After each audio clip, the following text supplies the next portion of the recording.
Hey everyone, and welcome to our pilot first episode of some conversation that just don't have a name yet, but we are working on that.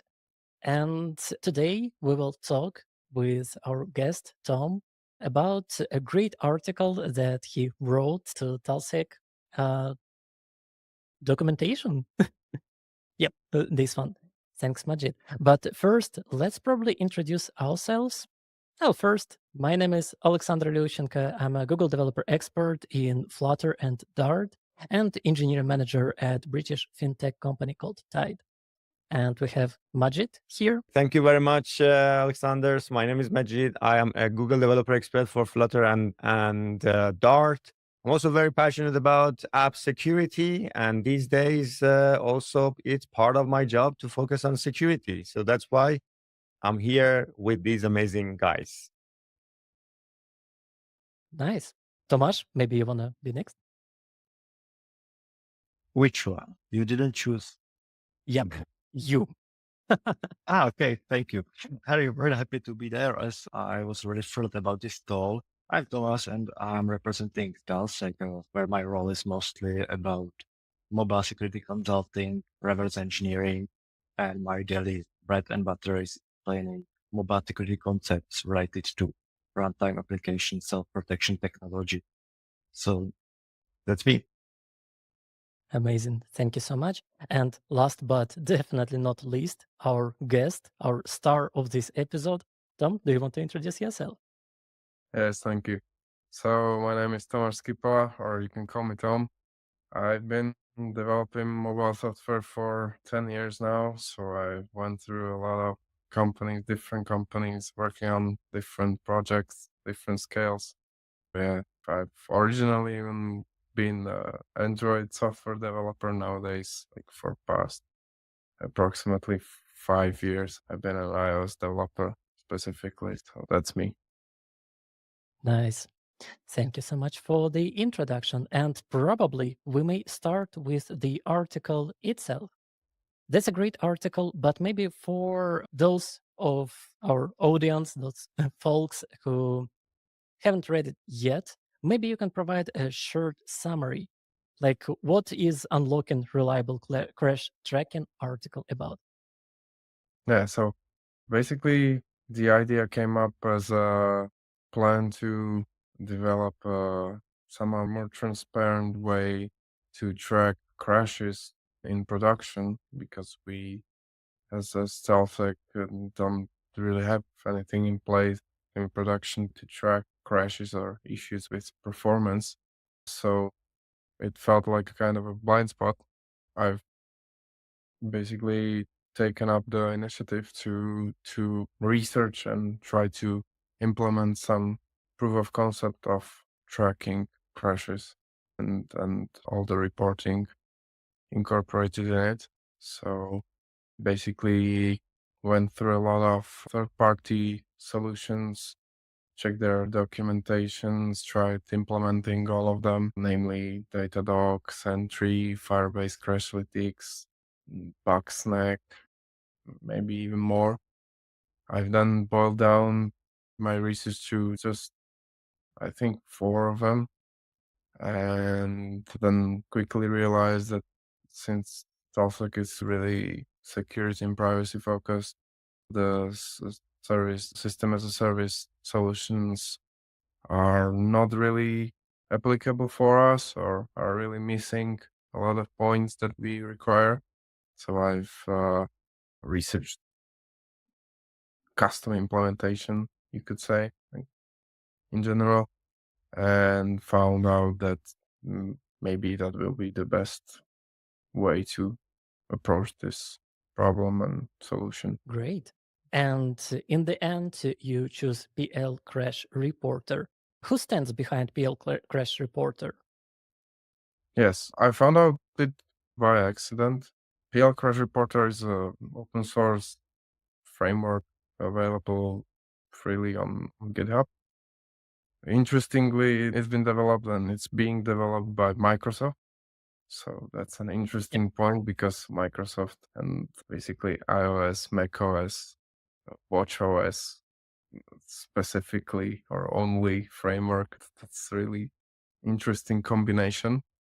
But yeah, thankfully it's being developed by mainly Microsoft developers. So even though one might say that Microsoft is known to abandon projects, and there might be a risk to further development, but the issues are really nicely discussed and replied Mm. to. And also the framework itself, it's simple in its concept, and anyone can fork it and modify it themselves in the worst case Yeah. scenario. And it's open source. Microsoft and Apple, I think, has quite a long history of collaboration, and one can say that Microsoft saved Apple at some point in history. But speaking of the framework, you mentioned that it's open sourced, and indeed, I wouldn't say that we should not really care about whether the framework will be abandoned by Microsoft, because you can fork it, you can improve it, and work on it further. And surely that was one of the key factors that you used in your comparison in your article. Which other factors you would recommend engineers to consider when they are choosing crash tracking framework? Most of the solutions available are third-party services, so definitely one should check ideally the GitHub repos that companies provide. Ideally, it should be that both client and server is open source, that then one can basically check all the inner workings and all the data that's accessed by these frameworks. But I think the only one of these like third-party system as a service solutions that I've checked that was fully open source was Sentry, which also provides a self-hosted option. However, the self-hosted option was really discouraged by a lot of people that had experience with it. So I really just tried to implement it myself, and also experienced a lot of issues already in the initialization. So that didn't seem like a good way or good path to go. The other ones usually have at least the client open source, which is well the most important one to be able to check. But for example, Google with Firebase and Crashlytics really doesn't have anything open source. And even their pricing is like pay as you go. So you basically know nothing in advance. Yeah, so just to add to your response, like things like licensing or maybe support, and obviously cost matters too. And of course, you need to choose the one that suits your situation the best. I have one more question regarding this open source nature.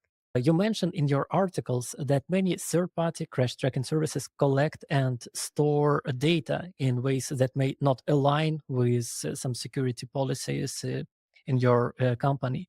How can developers verify what data is being collected and ensure compliance with their security standards? Yes. Basically, the easier answer or the easier part of the answer is like what data is or should or we assume is being accessed and collected. There are also the documentation oftentimes or usually actually contains, that's the word, contains the list of all the data that's collected due to basically wide availability of GDPR laws and stuff like this that Mhm. developers definitely have to be wary of. And however, unless we look directly at the code of the client framework, we might never know what's actually being accessed.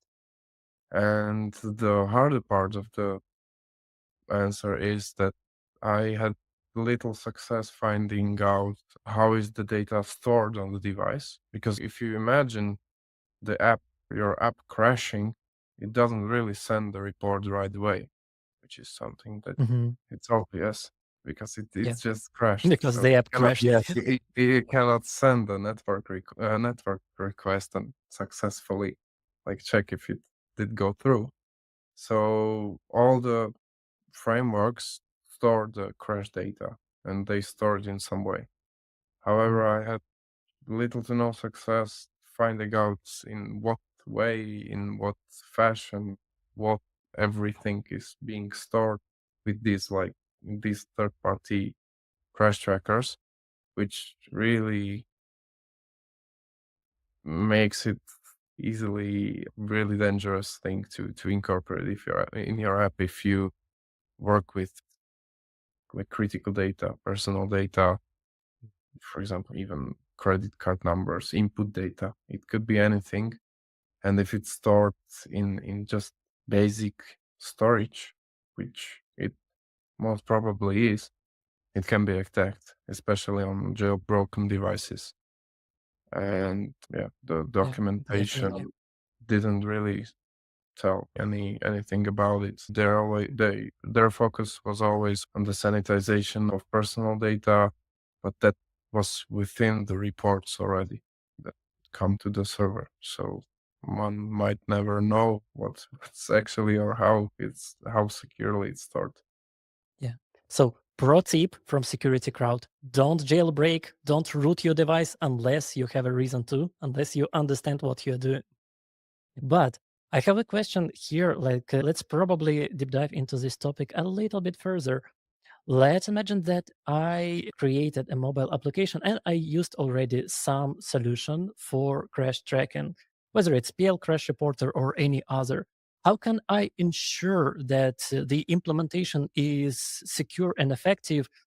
Probably the only way for me is to read the source code, or I don't know, try to intercept traffic. Other any, I don't know, tips you can provide? How can I ensure that my application is safe to use, safe for my users? To fully know or purely know, you would have to even maybe decompile the source and check the traffic like bit by bit. Well, hard But code way. but yeah, that's really not an feasible way for most of the people.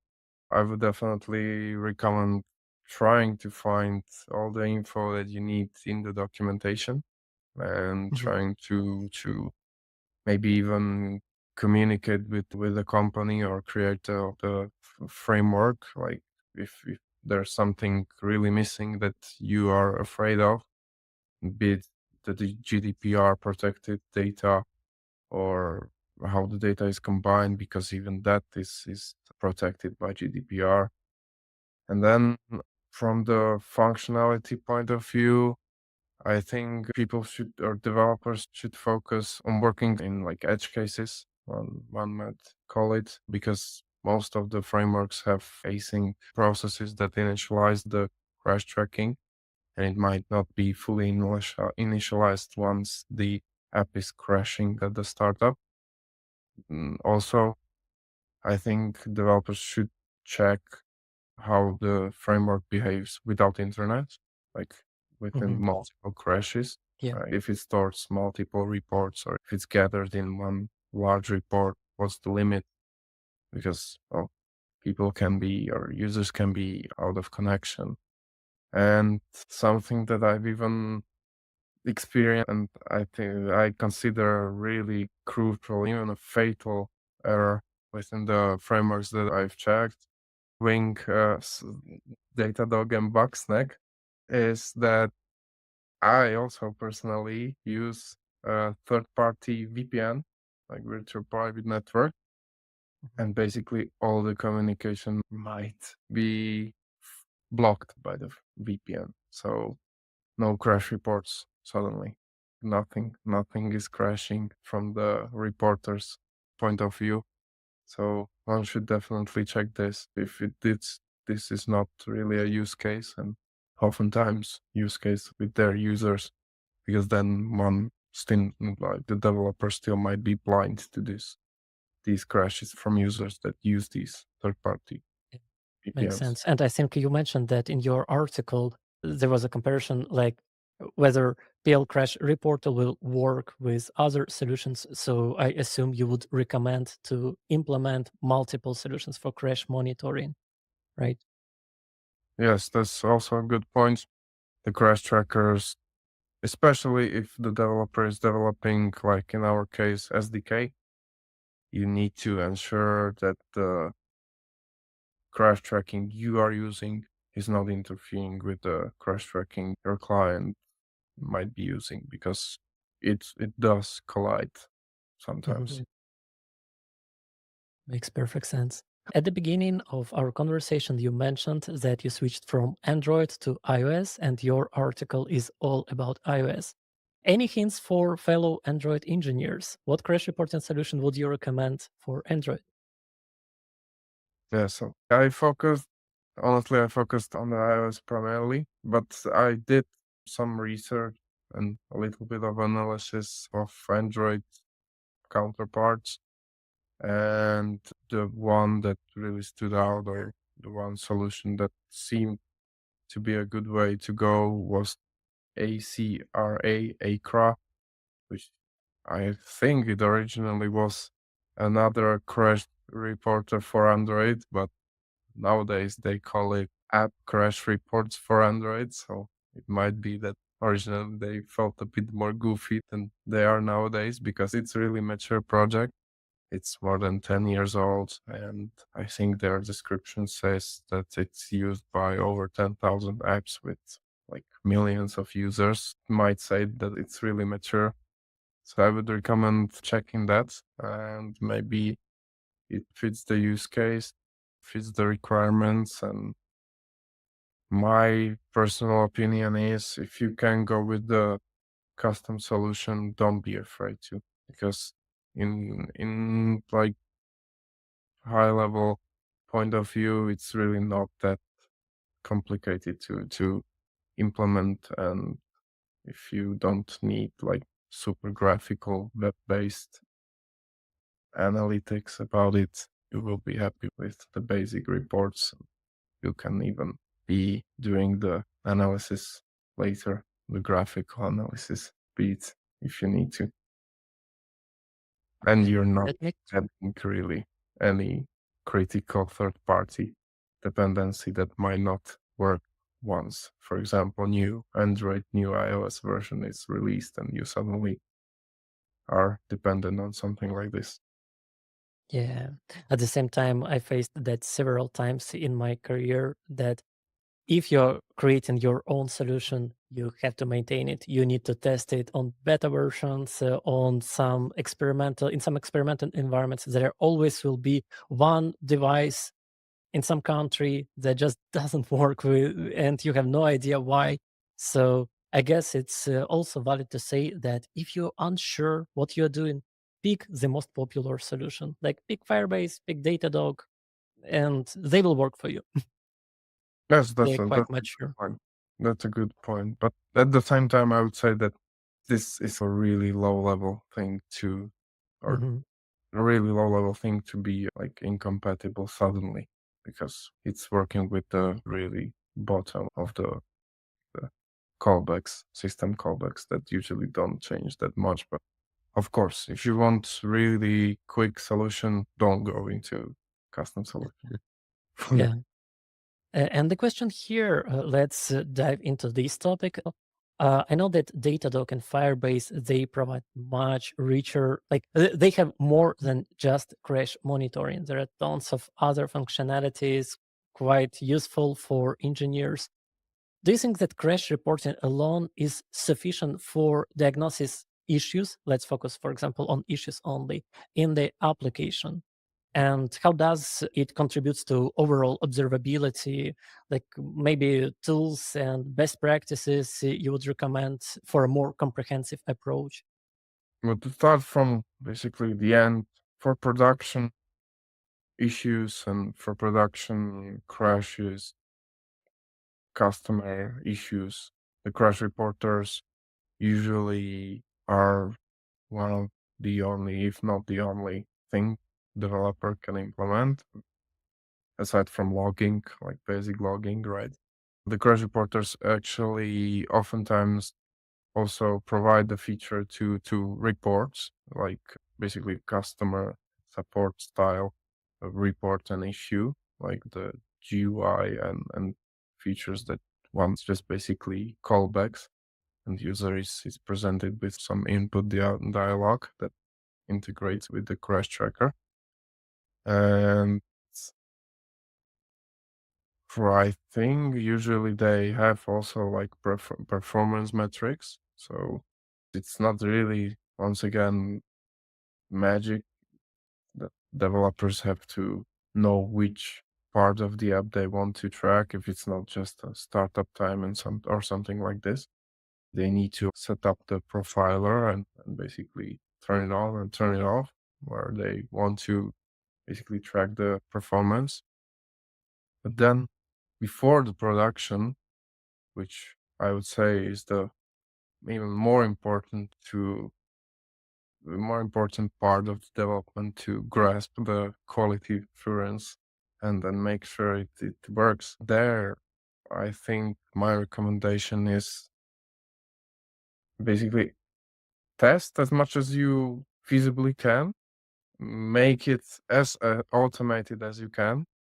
What I would recommend is make a multi-level kind of automation that, or multi-stage, that, for example, feature branches contain some of the most crucial tests.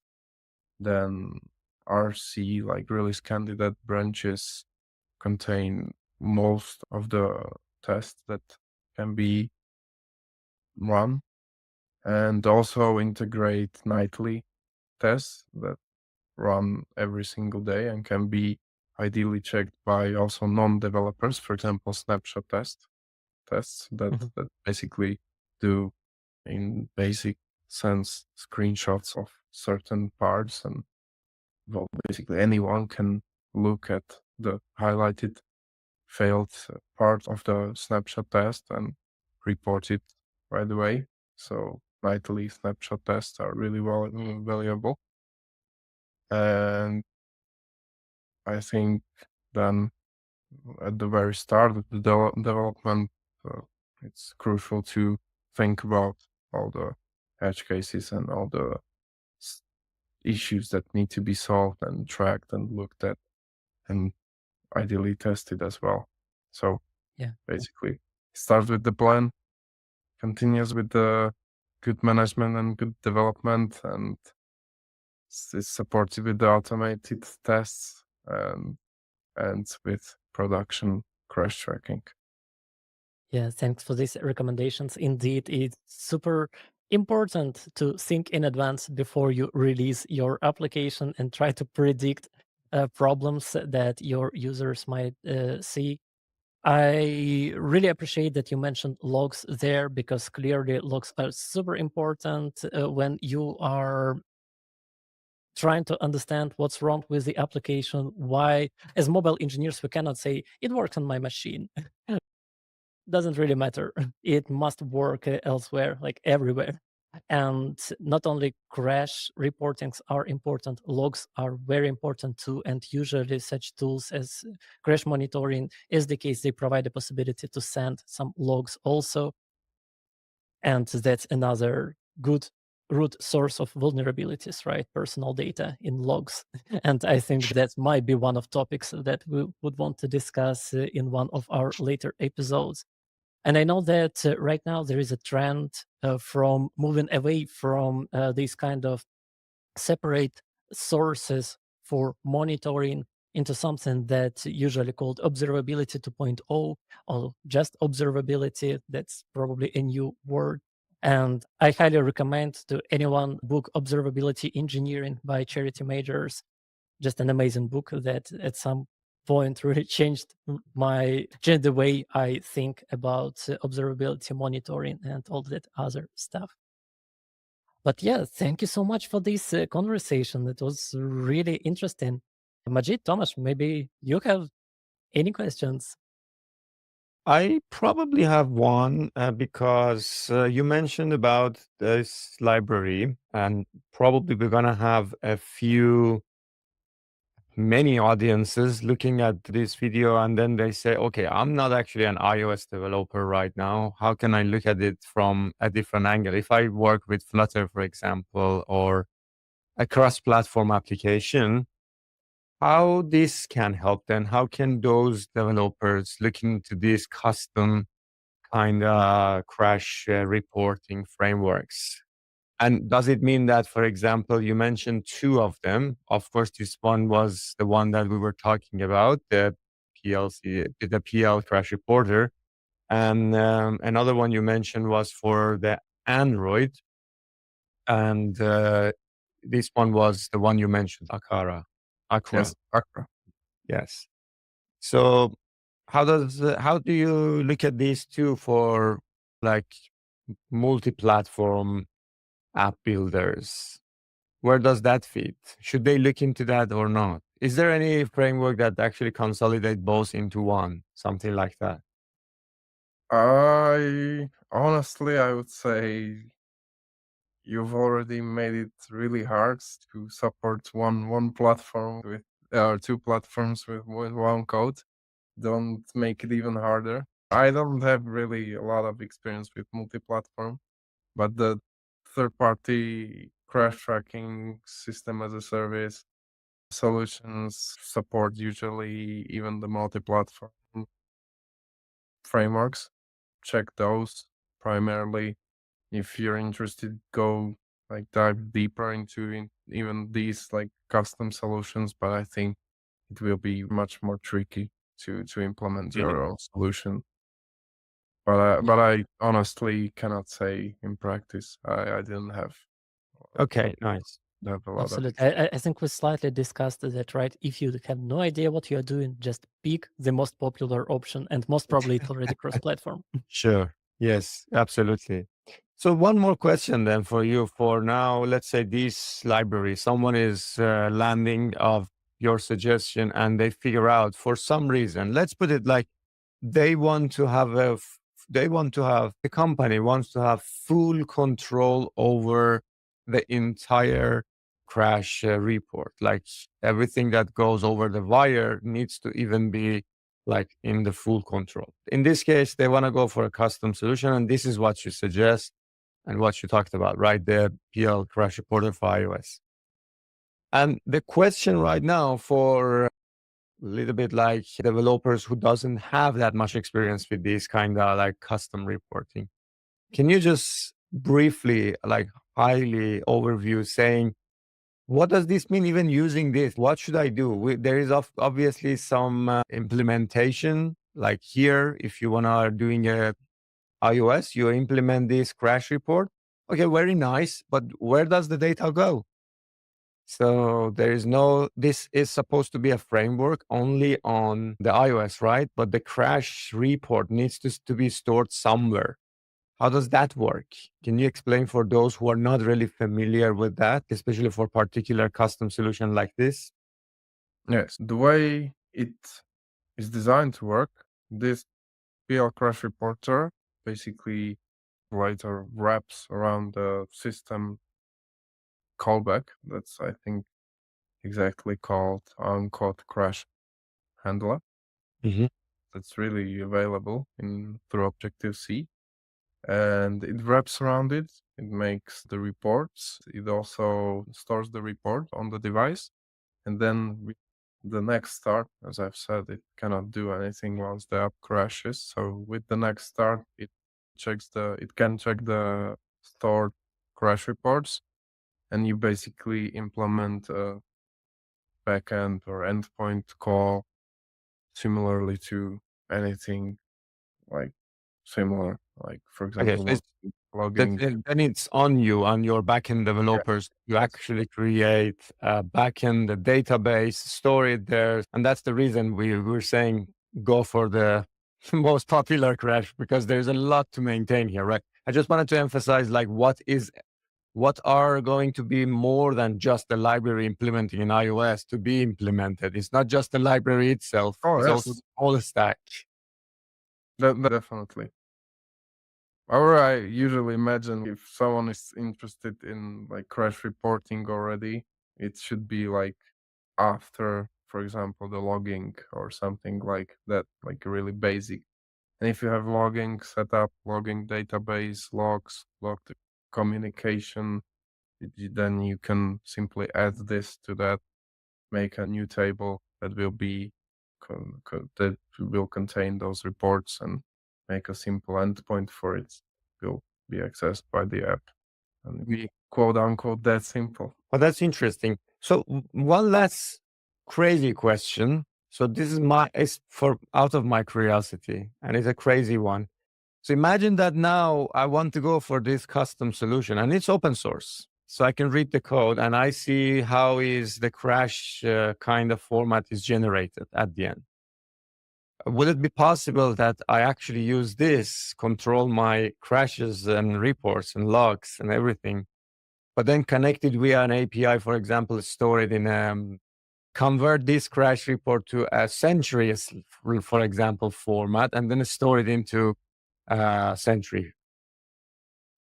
If you implemented the self-hosted option, because I don't think Sentry will. Essentially was an example, any crash, like fire, like whatever, a third party that actually provides an API that you can send the stack trace and logs and so on.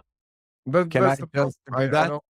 They provide like API directly. They just basically provide the client framework that communicates automatically. That's also what I meant with the check those edge cases, like the user's device doesn't have internet, it breaks out within the upstart, whether the reports will be resent or if the send fails, the report will be lost forever. Check all these because the third party client framework, they behave themselves like in a way that it's really a black box. You don't control how the report is sent. Hmm. Okay, that's interesting. But I've seen something very interesting in this library. Just a quick note, and then I'll shut my mouse. And this part is talking about the crash report itself. And it was saying that this is going to be a protobuf encoded message, which is interesting. Okay, that's good. We understand why, probably. But that was saying, in addition to that, actually you can get this and convert it to Apple standard iPhone text format, which I was thinking then you will technically can use maybe any other kind of library or third party that can store the Apple standard iPhone text format. So use this library and convert it to that and then store it somewhere that supports this standard. Just crazy idea, right? So I want I wonder if this is even like a feasible option. Like you should do that or not. Developers a little bit senior and crazy comes and say, hey, now we're gonna control over our logs and we're gonna control all over our text. Should they do that or do you think it's not a good idea? It's not a really good idea, but honestly, I've just you've reminded me of one thing. The Datadog, funnily enough, it has the client app open source or the client framework. It uses Crash Reporter. Oh, Like okay. it uses this very library. That's one of the things that I found out while checking those like interactions that suddenly I had in log message that the PL crash tracker was already initialized. Like it basically tries to block double initialization. And once I had Datadog initialized, I tried to initialize our solution. I found out that why is the PL crash reporter suddenly initialized before I initialized it? And then I checked the Datadog client source code, and it really uses this. So it's a proof that this PL crash reporter is really viable solution since I see. this large of a company uses it as well. Good. I will be that boring person who will say, don't try to do that at home. Like you have tasks to implement. Open Jira. Come on, you don't have time to do that. Absolutely. I agree. All right. So then stage is yours, Tomas or Alexander. Any more question? Thomas, I know you always like to look behind the curtain and you're a very curious person, always going extra steps. Could you give any recommendation to mobile devs who want to make their application more secure? Something understand it. Doesn't come to my mind, but what again? Talsec products. Ah, yeah, Well, really. Of course. That's not really like behind the curtains. Go for it. Like implement Talsec. It's really easy way out or easy way into the security. But my recommendation, because I think a lot of developers don't really realize this, is try to minimize third party libraries, like in general. Like if it's not really a crucial one, try to think about if you for one can not really design the wheel once again, but try to implement the minimalistic solution yourself, and especially with libraries that have like network communication or network access. Because if you think about it, like permissions within the system, within the operating system, is permissions are process based, right? So once the client app contains something, it has all the permissions the client app has. So every single framework technically can see every single bit of your app. So think about if it's really worth it, and especially if it has a network communication within it, it could be a real security risk. So don't import anything. Just buy. I want this. Yeah, that's awesome. Let's go. Nice. Try to be wary of third party dependencies. makes sense. All right, I think that we may wrap up the conversation. Thank you so much, Tom, for this conversation, for all the wisdom you shared with us, and I hope to we'll see you again in one of our future episodes. Thank you. Thank you. Thank you.